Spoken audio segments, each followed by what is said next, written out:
عباده الذين اصطفى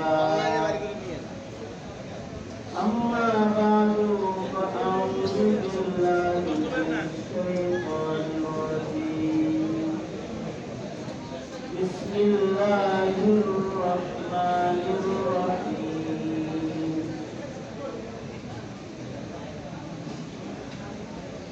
وسارعوا إلى مغفرة من ربكم وجنة عرضها السماوات والأرض أعدت للمتقين وقال النبي صلى الله عليه وسلم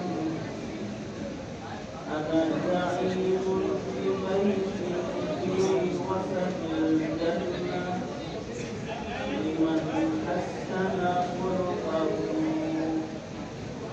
وقال النبي صلى الله عليه وسلم بعثت لأتمم مكارم الأخلاق أو كما قال عليه الصلاة والسلام اللهم صل على محمد وعلى آل محمد كما صليت على إبراهيم وعلى آل إبراهيم إنك حميد مجيد اللهم بارك على محمد وعلى آل محمد كما باركت على إبراهيم وعلى آل إبراهيم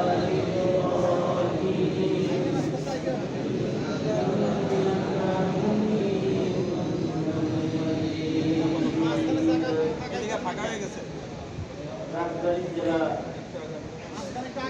কওমি মাদ্রাসা ওলামা পরিষদের উদ্যোগে আয়োজিত দশম বার্ষিক ইসলামী মহাসম্মেলনের মোহতারাম সাদাত মোহতারাম সভাপতি অত্র অঞ্চলের ওলামায়ে দ্বীনদের বাদ মুরব্বী পীর সাহেব রসুলপুর ঠিক আছে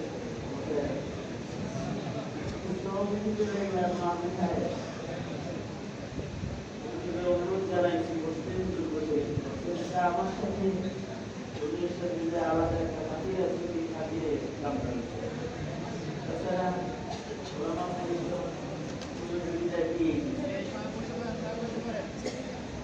উপস্থিত রয়েছেন এলাকার স্থানীয় ওলামায়ে গ্রাম সমুন্নয়ন সমিতি প্রিয় ইসলাম প্রিয় চিন্তার ইমানদার মুসলমান ভাইরা বিভিন্ন মাদ্রাসা থেকে আগত প্রিয় ছাত্র ভাইরা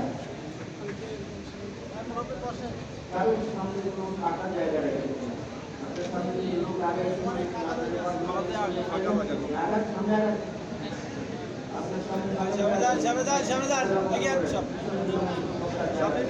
মাঝে ফাঁকা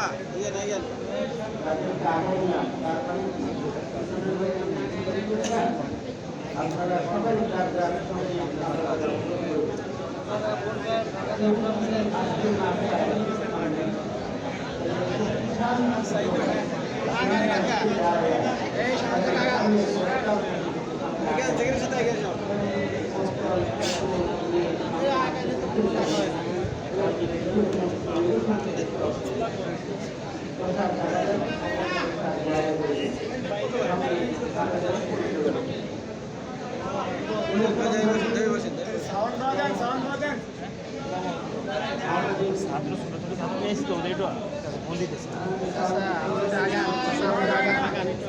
একটু আগান আপনি আগান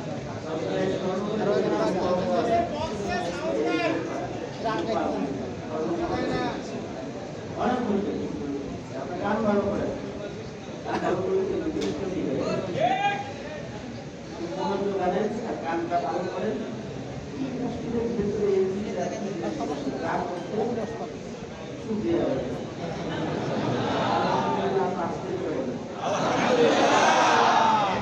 সকলেই মিলে বলে আমি আসলে আজকে বয়ান করতে আসি আমি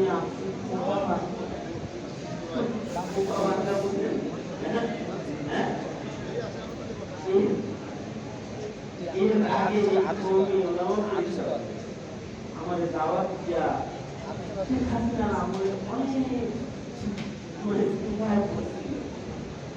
যে আমাকে এখানে আনতে কেউ আনতে পারে নাই সবচেয়ে ভালো লাগতো কেউ লাইভ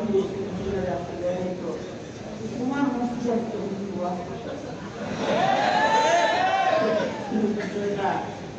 আরো একটু মজাদার হইত যে শেখ হাসিনার আমলে যে মসজিদ বানানো হয়েছে তিনি তাকে আসতে দেয়নি তিনি ডাইরেক্ট মানা করে দিত এসপি সাহেবদের মানা করে দিতে আমার এক মসজিদ আছে জিয়াউর রহমান জিয়া ওনার বাড়িতে আমি দাওয়াত থেকে একটা খানা খান বিশ্বাস করেন এসপি এনএসআই সন্দেহ করে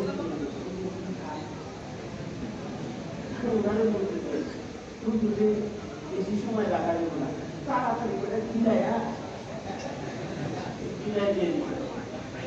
আমি কুষ্টিয়া যাচ্ছিলাম মাঠে এখানে খানা খাওয়ার বিরতি দিয়েছিলাম আধা ঘন্টা সময় দিয়েছে এই সেই রাজবাড়ি যেখানে আধা ঘন্টার জন্য খাইতে বসার জন্য সুযোগ ছিল না বাচ্চা পুলিশ এনএসআই এসপি ডিএসপি তারা সবাই মিলে যায় আমাদের দেখার জন্য যাইত আল্লাহ পাক যে আজকে হয়েও খোঁজ খবর নিল এখানে আইসা পেলাম ফাঁকা লাইয়া ছিল একটু ফাঁকা ভাঙ্গার জন্য আসছি আল্লাহ তারা ভাঙ্গাইছেন শুকরিয়া আলহামদুলিল্লাহ বয়ান তো আজকে খতিবে বাংলার আল্লামা জুনায়েদ আল হাবিব দামাত বরকাত শুরু করবেন আর আমাদের আরেকজন মজলুম আলেমী ফ্যাসিবাদ সরকারের চরম নির্যাতনের শিকার আলেমী হেফাজতুল ইসলাম বাংলাদেশের কর্ণধার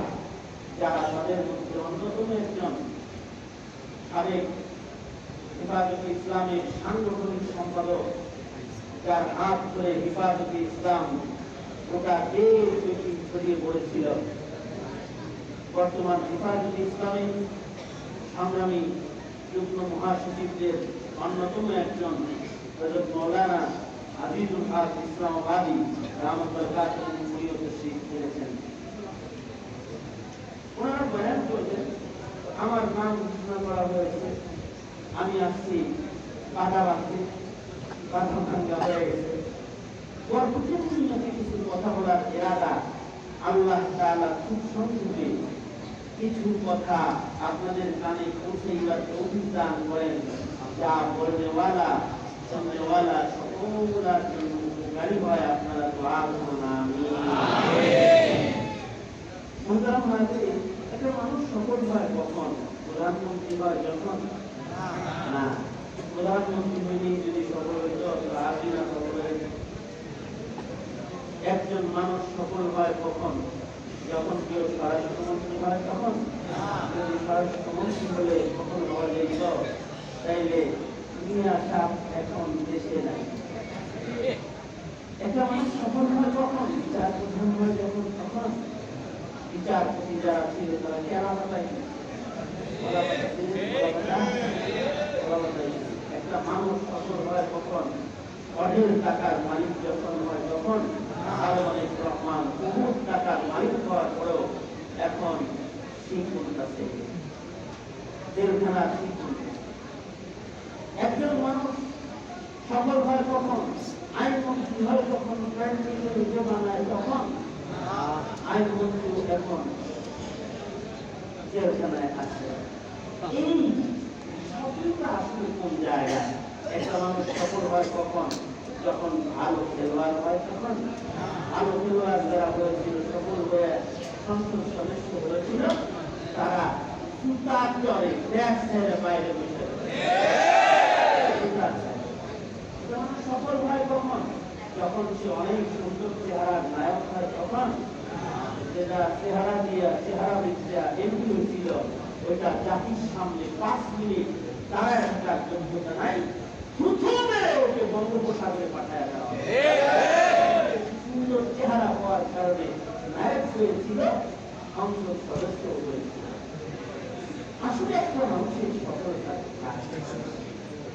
একটা মানুষের সফলতা হলো যখন সে আল্লাহর পছন্দের হয়ে আল্লাহ জান্নাতের প্রধান হয়ে যাবে, তখন সে সফল। আল্লাহর জান্নাতে যেতে সুন্দর চেহারা লাগে, আল্লাহর জান্নাতে যেতে অনেক টাকা মালিক হওয়া লাগে না, আল্লাহর জান্নাতে যেতে টাকা মালিক হওয়া লাগে না, তিনি ক্ষমতাও দেখে না, সাদা কালো দেখে না, না কালি को देखे ना गोरी को देखे, याद इसको चाहे सुहाना जन्म ही है। हजरत मदनी रहमतुल्लाह अलैहि বাইতুল্লাহ তওয়াফ করতেন, সাদা কালো কৃষ্ণ মানুষের চেহারাগুলো দেখে উনি আল্লাহকে বলতেন, আল্লাহ তুমি তো আসলে সাদা দেখো না, কালো দেখো না, কত কৃষ্ণ মানুষের দিন দেখে তার বাইতুল্লাহ তুমি তাকে দেখে এনেছো তোমার বাইতুল্লাহ, কত অন্ধকে এনেছো তোমার বাইতুল্লাহ, আবার কত সাদা কেউ এনেছো, চামড়া তো তুমি দেখো না, তুমি তো দেখো বিভিন্ন কিছু, সেটা দেখে তুমি জান্নাতের প্রধান বানাও। ও আল্লাহ, তোমার ওই দেখার বস্তুটা মাতাবে বাইতুল্লাহতে দাঁড়ায়া তোমার কাছে আমি চাই। আর এই কবিতা করতে না কামতেন, না কালি को देखे ना गोरी को देखे, याद इसको चाहे सुहागन वही है। আল্লাহ দেখতে আমাদেরকে, আল্লাহ আমাদেরকে কোন জিনিসের বরকতে দেখে পছন্দ করে বলবে, আদখুলি ফি ইবাদি ওয়াদখুলি জান্নাতি, তুই আমার বান্দা হিসেবে আমার বান্দাদের ঘরে ঢুকে যা, আর আমার জান্নাতে তুই আমার মেহমান হয়ে যা। কোন জিনিস দেখে আল্লাহ পাক এটি চায়? আল্লাহ পাক দেখবেন তার কাজ সুন্দর, আল্লাহ পাক দেখবেন তার আমল নামা, তার আমল নামায় নাফাক নাই, পাপ গুনাহ নাই, গুনাহ করেছিল কিন্তু ইস্তিগফার নিয়া সব ধুয়ে ফেলেছে। আল্লাহু আকবার বলেন। এমন একটা তওবা করেছে যে তার আমল নামার যত সিয়া কালা গুনাহ খাতা ছিল এগুলো ধুয়ে মুছে সব পরিষ্কার হয়ে আমল নামাটা সাফ। যার আমল নামায় গুনাহ নেই সে আল্লাহর পছন্দের, নবীদের আমল নামায় এই জন্য আল্লাহ পাক গুনাহ লাগছে, কারণ নবীরা কার পছন্দের? ধরে আওয়াজ করে বলেন, নবীরা আল্লাহর মনোনীত, নবীদের আমল নামায় কোনো গুনাহ নাই।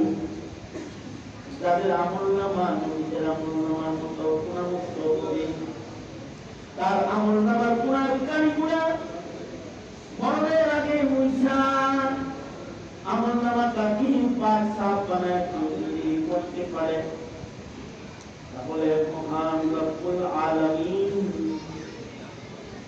এই মানুষটাকে পছন্দের বান্দা হিসেবে স্বীকৃতি দিয়ে দেয়। মহান রব্বুল আলামিন বান্দার হৃদয় দেখে, হৃদয় চেহারা দেখে না।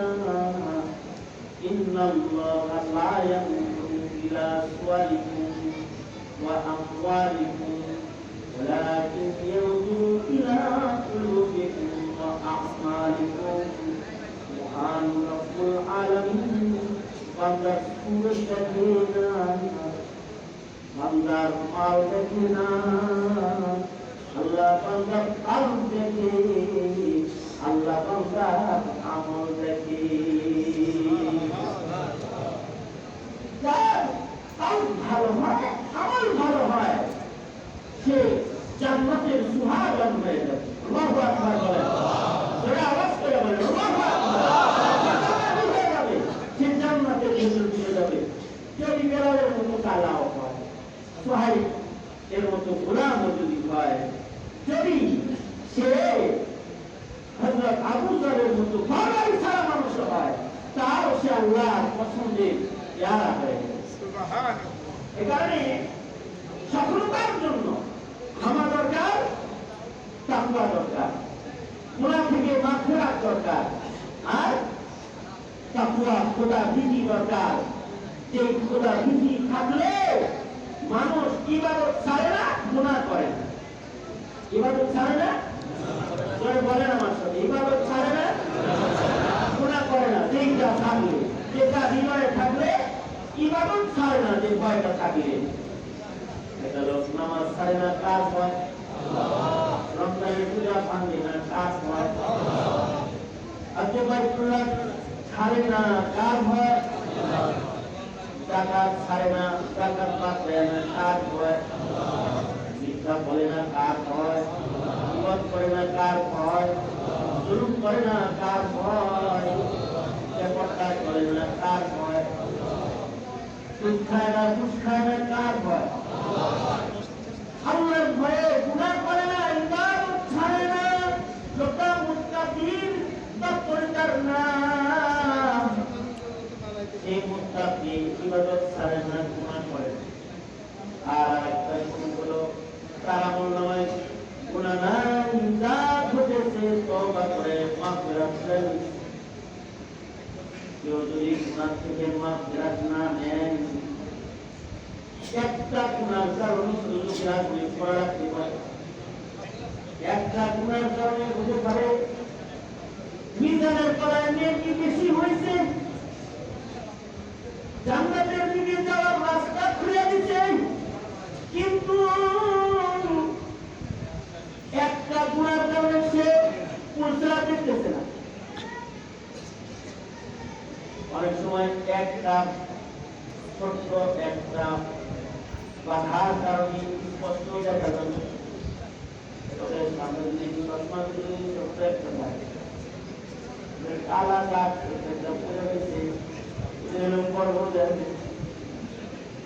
একটা গুনার কারণে অনেক সময় পরিশ্রম দেখবে। 100 পাওয়ালের পাখির উপরে কালি ময়লা পড়লে যেমন পাখির পাওয়ার নষ্ট করে যায়, একটা গুনার কারণে কখনো কখনো বান্দার আমলের পাওয়ার আলো নষ্ট হয়ে যায়। যতক্ষণ না পর্যন্ত মাগফিরাত না মিলে, ততক্ষণ পর্যন্ত পুরস্কারের পার হওয়ার যোগ্যতা তার আসবে না। আর যদি পুরস্কারের পার না হতে পারে, পুরস্কারের নিচে আল্লাহ তাআলা জাহান্নাম জ্বালিয়ে রেখেছে। যারা পার হতে পারবে না, তারা তো জাহান্নামে চলে যাবে। নাউযুবিল্লাহ।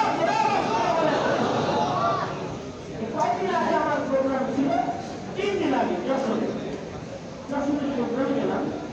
প্রোগ্রাম শেষ করতেই এক টিউবার ফ্যাক্টরির মালিক আমার কাছে আসে, টিউবার বানায় হুজুর, নিজের পায়ে একটু আমার ফ্যাক্টরিতে একটু পায়া দেয়। বললাম ছেড়ে দিয়ে ফ্যাক্টরি পাহাড়ে স্যার, আরে বললেন যাই দেখি টিউবার কেমনে বানা, এটা দেখি বিশাল বড় চূড়া বলতেছে, যে চূড়ার ভেতরে বড় বড় পুরা লোহাগুলো সব ঢুকাইতেছে, আর এই চূড়ার থেকে সব লোহাগুলো পানি হয়ে বাড়িতে করতেছে। কিভাবে আগুন জ্বালাইছে, যে লোহারে পুরাই আগুন জ্বালাইছে।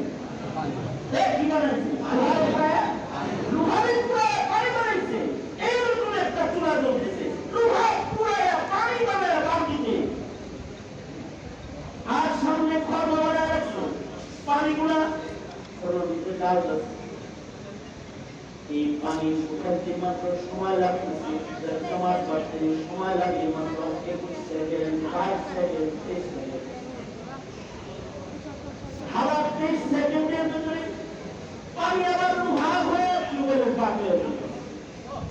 টিউবওয়েলের ভাগ হয়ে যেতেছে, টিউবওয়েলের প্লেট হয়ে যেতেছে। যারা এই লোহাকে পোড়াইতেছে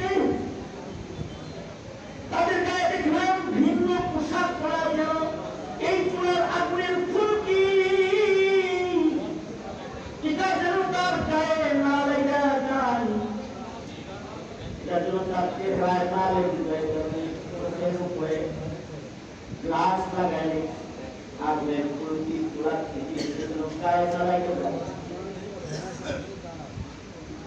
ये आगू केमन आगू जादू लुहाके पानी बने फलाय।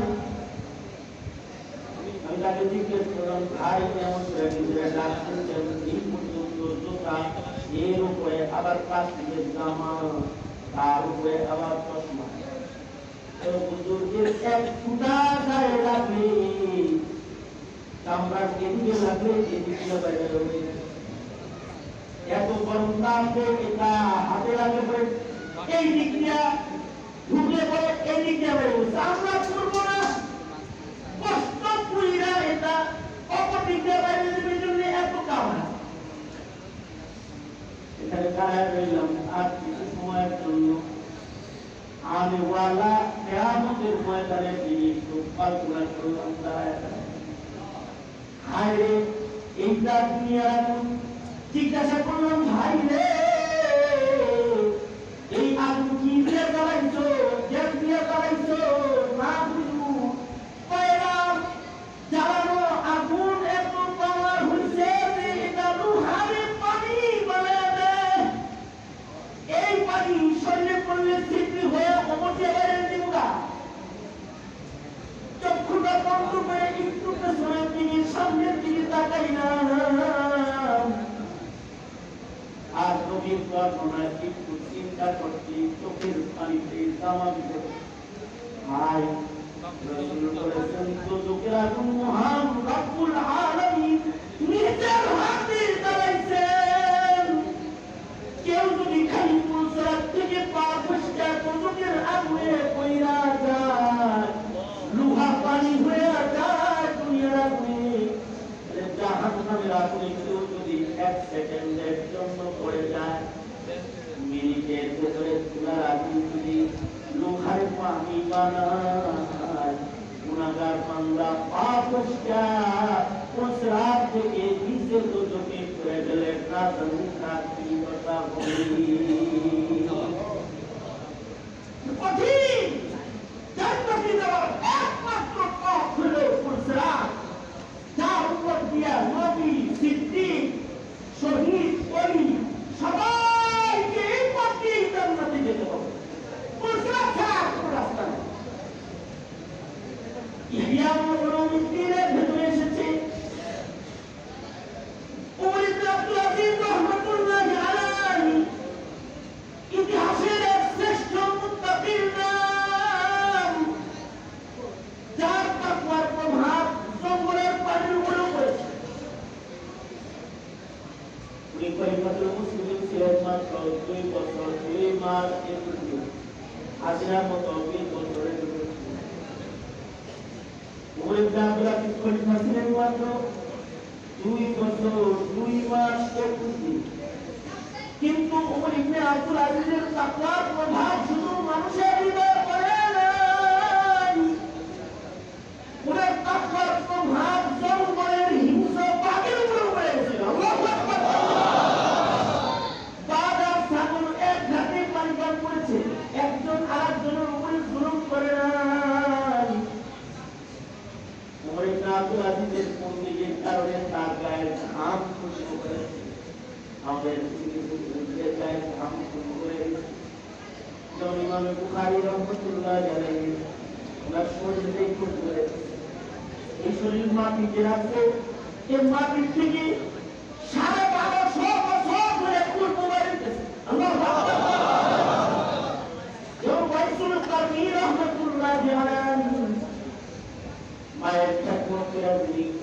কামিল বুজুর্গ হয়েছে, আল্লাহ রাসূলের দোয়া পেয়েছে। উনি যেদিন মারা গেছে, ওনার কাজ যারা গোসল দিতে গেছে, গোসল দিতে যায় হাত যেখানে লাগায় হাত মাঝের কাছে আনলে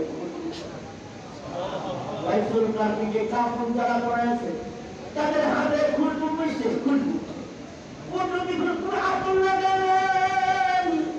এমনকি বাইতুল কারবির কবর যারা খনন করেছে, দেখি বাইতুল কারবি কবরের শোয়ার আগে আল্লাহ তাআলা কবরের মধ্যে জান্নাতের খুলবু ঢাইলা দিয়েছে।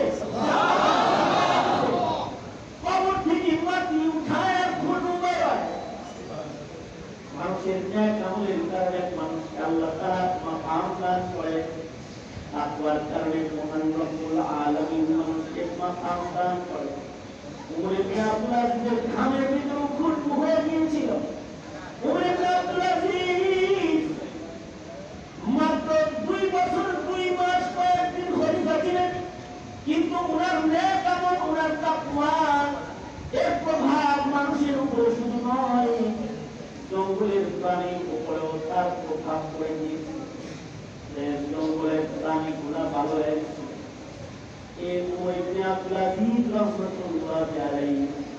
একদিন রাতের বেলায় তাহাজ্জুদের নামাজ পড়তেছি।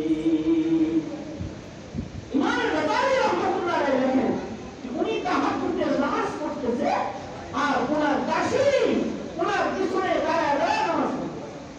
ওই জমানা দাসীর যুগ ছিল, দাসীরা এরাও নেককার ছিল, দাসীরা তাহাজ্জুদ পড়ে।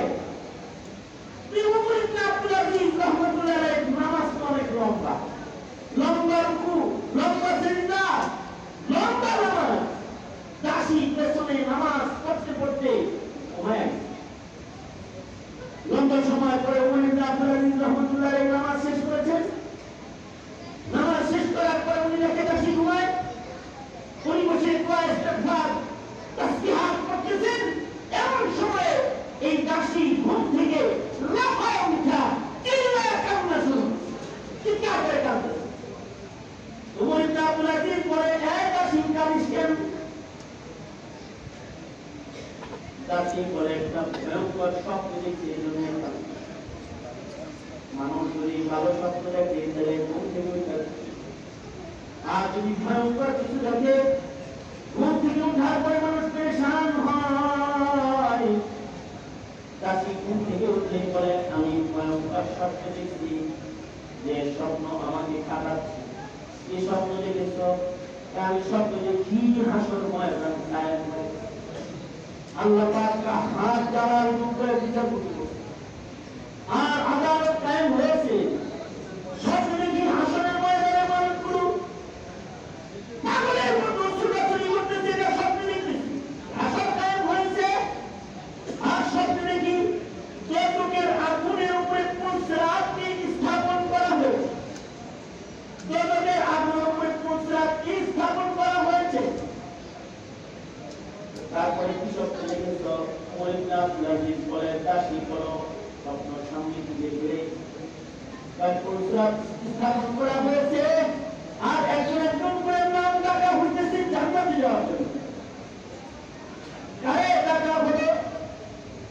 আমি যখন দেখতেছি তখন দেখলাম আব্দুল মালিক বিন মারওয়ান নামে যে খলিফা ছিল তারে ডাকা হলো। আব্দুল মালিক বিন মারওয়ান, আসো জান্নাতে যাও। আব্দুল মালিক বিন মারওয়ান সে পুলসিরাতের পুলের কাছে আসলো, জান্নাতে যাওয়ার জন্য কয়েক কদম পুলসিরাতের উপরে সে হাঁটলো, কিন্তু তার পা ফসকে গেল আর সে পুলসিরাত থেকে জাহান্নামের আগুনের ভিতরে পড়ে গেল। আব্দুল আজিজ বলে, তারপরে কি হলো? তারপরে তার সন্তান খলিফা ওয়ালিদ ইবনে আব্দুল মালিক বিন মারওয়ানকে ডাকা হলো। ওয়ালিদ ইবনে আব্দুল মালিক বিন মারওয়ান পুলসিরাতের পুলের উপরে সে কয়েক কদম হাঁটলো, কিন্তু তারপরে কিছু দূর যাওয়ার পরে সে আর চোখে দেখে না, সে পা ফসকে দোজখে পড়ে গেল। তারপরে কি হলো?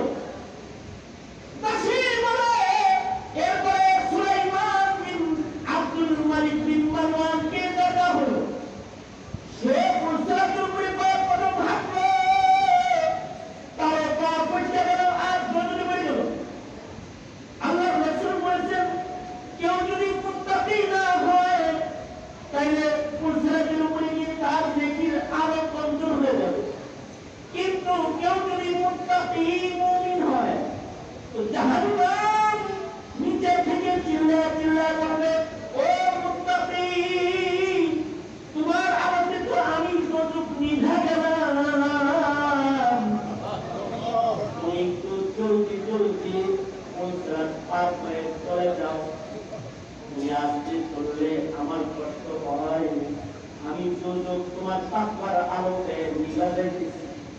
কিন্তু যদি কারো তাকওয়ার আলো কম হয়, তারপর পিছনে যাবে, পড়ে যাবে।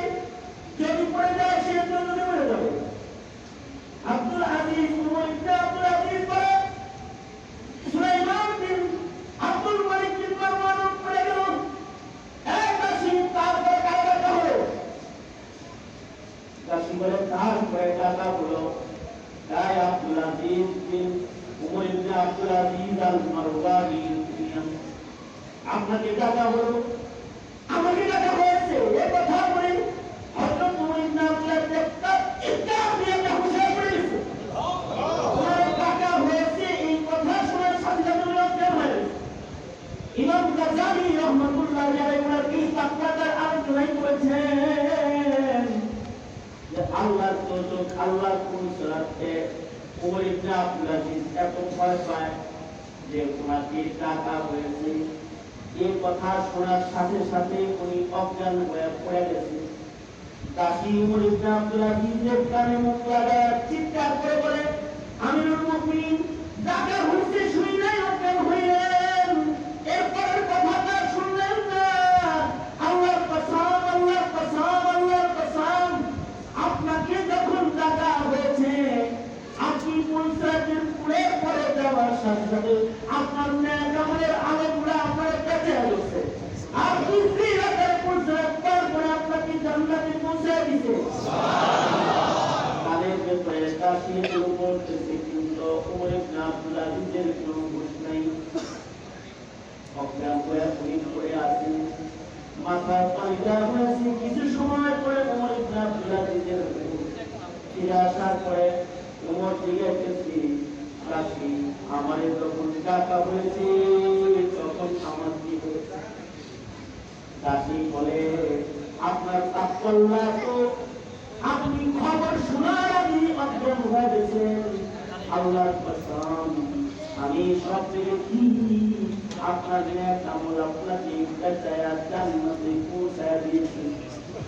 উমর ইবনে আব্দুল আজিজ বলে, দাসী তুমি কাঁদো কেন? আমি কাঁদি আমাকে যখন ডাকা হবে না জানি আমার কি হবে।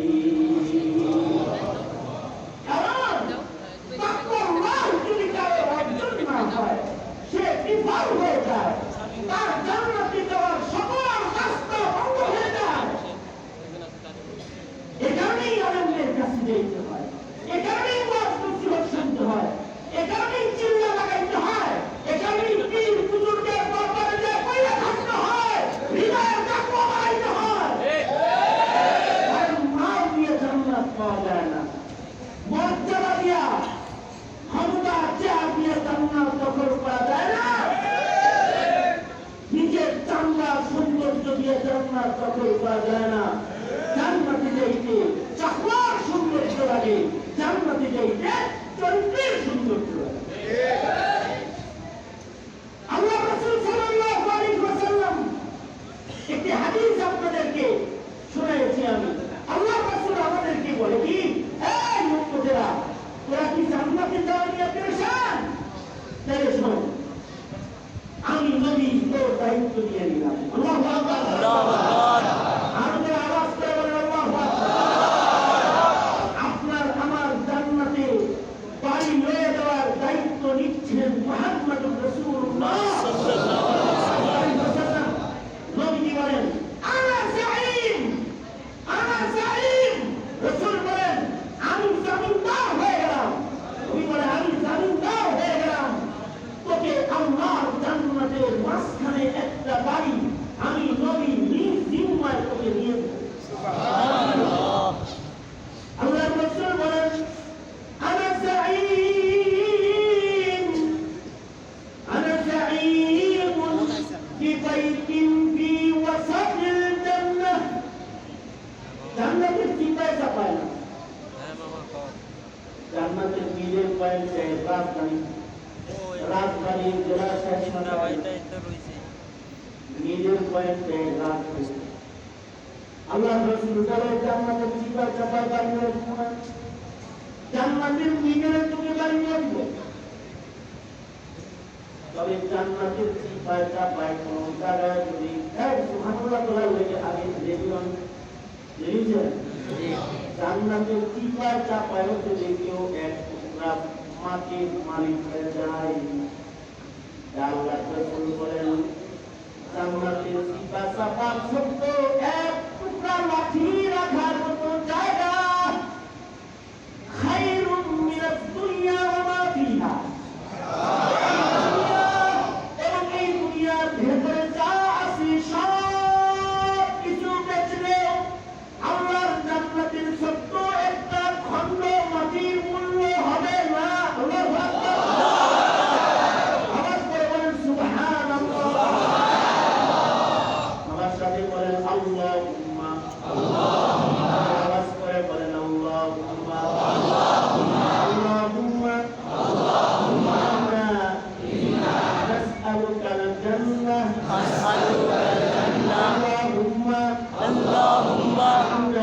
ইন্না নাসআলুকা আল-জান্নাহ ওয়া নাউযু বিকা মিনান নার।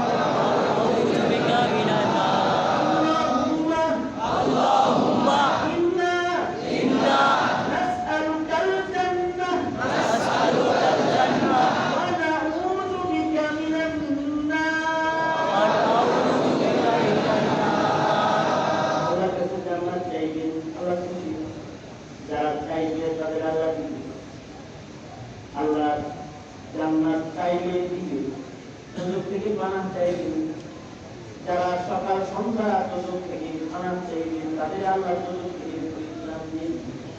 আল্লাহ রাসূল বলেন প্রতিদিন সকালে 7 বার বলবা আল্লাহুম্মা ইন্নান নার। সন্ধ্যায় 7 বার বলবা। দিন রাতের যে কোন সময় মরবা জাহান্নাম থেকে মুক্ত সিল হয়ে মরে যাবে।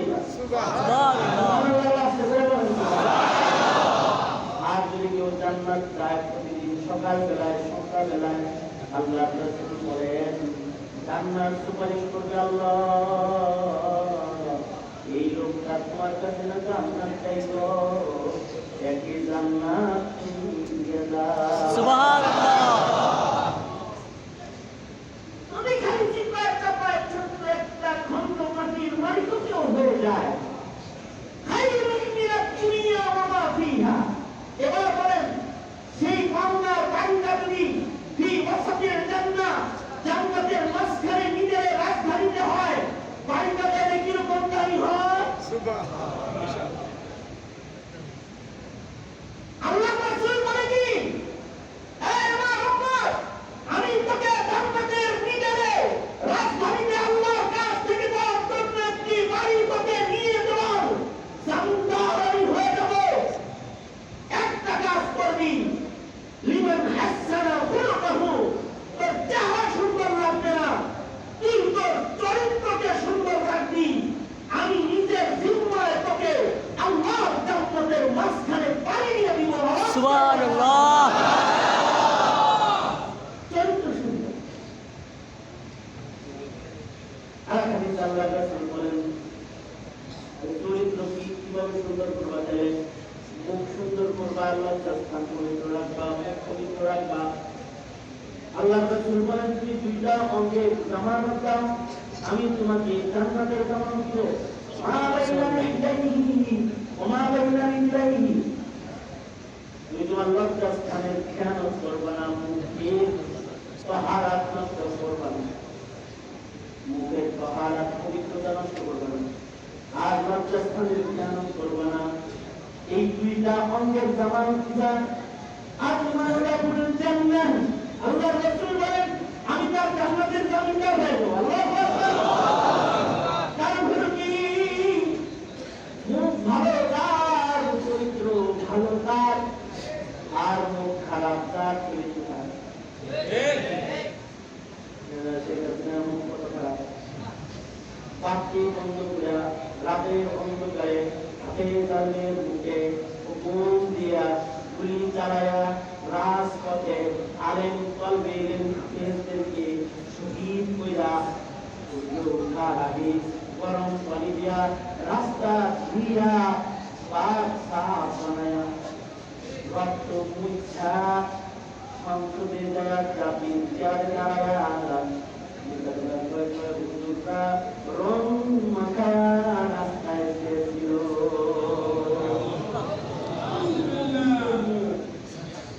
কি পবিত্র মুখ! জাতি সেদিন কিছু বলে নাই, সেদিন কিছু তোমরা বলে নাই। তার মুখে অধ্যক্ষ এত বলল, এতদিন আলেমদেরকে বলল, জাতির সংসদে তারা এত কথা বলল, শেষ বেলায় যা করল, এই দেশের মুক্তিযোদ্ধাদের সন্তানদেরকে রাজাকারের বাচ্চা বলে গালি দিল। তার মুখের উপর হাজির হয়ে গেল ছাত্র জনতা, গণভবনের দিকে মার্চ করল আর আপন নিয়ে চলে গেল। চলে গেল, মুখ খারাপ যাও, খারাপ চরিত্র খারাপ হয়ে যায় তার। ঠিক না ঠিক? এ কারণে মুখকে অপবিত্র করতে নাই, মুখ অপবিত্র করা যাবে না, মুখের দ্বারা মিথ্যা কথা বলা যাবে না, মুখের দ্বারা প্রশ্ন করা যাবে না, মুখের দ্বারা কি করা যাবে না, মুখের দ্বারা কাউকে একালি করা যাবে না। সেই মুখে করা যাবে এটা হলো খারাপ মানুষ বিদায় দেওয়ার জন্য। আমি আমাদের উপরে রেখেছি না, হ্যাঁ চারিদিকে নিয়ে আমাদের আমাদের পাবো না, সাহেবাকে বা সাহেবা কিছু চিনে দেবো না, ফেরাউন সাতরাজকে চিনে দেওয়া কি গুণা দিবা। এরকম কেউ যদি উম্মতের ভিতরে খারাপ হয়, কেউ যদি মতিসরা হয়, কেউ যদি আশাপুর হয়, কেউ যদি শয়তান হয়, কেউ যদি জাতির ইজ্জতের উপরে হামলাকারী হয়, কেউ যদি জাতির ঈমান চোর হয়, ঈমান চুরিকারী হয়, কেউ যদি জাতির চরিত্র নষ্টকারী হয়, তাহলে তার কথা জাতিকে জানানো এটা কি কিবত? নাকি কিবত? এটা ইবাদত। আওয়াজ করে বলে ওনারা জেলে গেলে রাজনীতি করে রাজনীতি করে লেগে আমরা প্রত্যেক কারণ করেছি। হ্যাঁ, আমরা গিয়ে দখল করেছি, চেয়ার দখল করেছি, চেয়ার দখল করেছি। আমাদের পত্রিকার মধ্যে বসায় দিয়ে গেছে আমি রক্তি ব্যবস্থা আমরা ছবি আজ পর্যন্ত ক্ষমতার পথ নিয়ে মারামারি করি, কারণ আমাদের আমাদের বুঝে গেছে যতক্ষণ ইমান তো ইমান জাকাত ইসলাম জাকাতকারী আফগান জমিনের রাজনীতি ততক্ষণ বন্দী করছে। যখন দেখবি ইসলামের দুশ্মন চলে এসেছে, তাইলে তোর জন্য তখন তসবিরা, তোর জন্য তখন জেহাদ,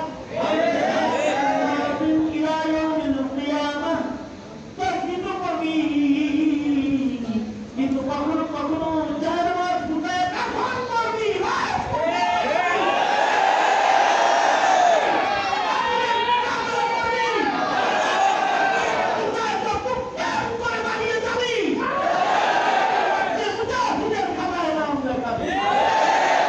এই শিক্ষা আমাদের আকাবিররা আমাদেরকে দিয়ে গেছে। রাজনীতি করো, ভোটের রাজনীতি করো, আর মৌলবীরা রাজনীতি করে জাতির চরিত্র রক্ষার রাজনীতি, জাতির ঈমান রক্ষার রাজনীতি করে।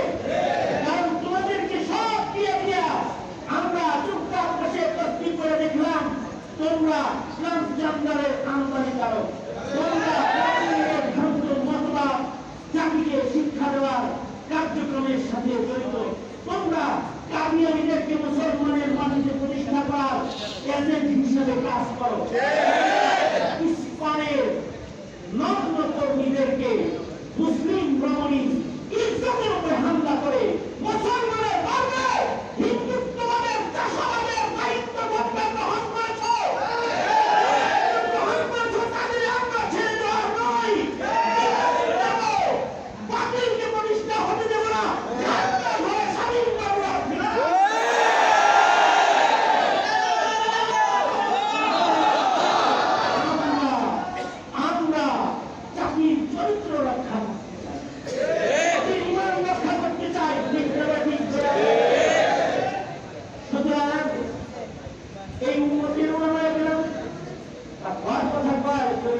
রক্ষা করার জাতীয় পরিচয়। তারা জাতিকে পর্দা শেখায়, জাতিকে কালেমা শেখায়, জাতিকে কোরআন শেখায়। সুতরাং আমরা ইসলামের সাথে আসি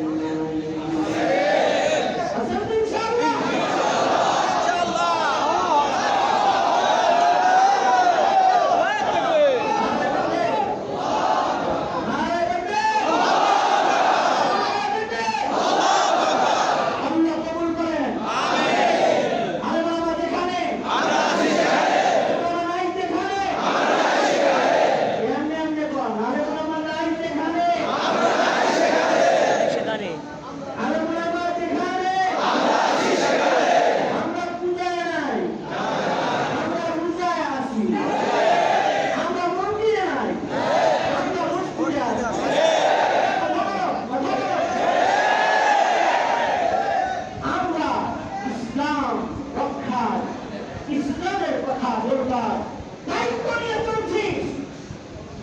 এটাকে আমরা আমাদের নয়াপথের জিম্মাদারি মনে করি।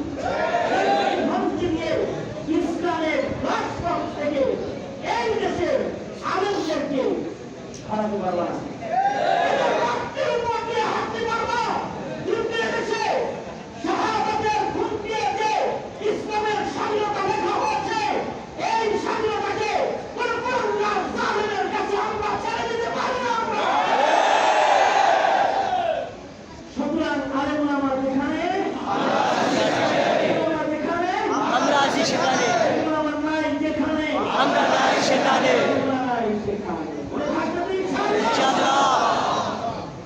আমাদের অর্জন হলো তাকওয়াল্লাহ অর্জন, আমাদের অর্জন হলো চরিত্রের অর্জন। কারণ চরিত্রের অবক্ষয় জাতির সবচেয়ে বড় অবক্ষয়। ঠিক না ঠিক? চারিত্রিক অবক্ষয় একটা মানুষের সবচেয়ে বড় অবক্ষয়। সুতরাং আমার প্রজন্মের চরিত্র রক্ষা করার জন্য স্কুলে স্কুলে ধর্মীয় শিক্ষক নিয়োগ দাও। গানের শিক্ষক নিয়োগ দিলে পরে পিঠের চামড়া তুলে দেওয়া হবে, কাউকে ছাড়া হবে না।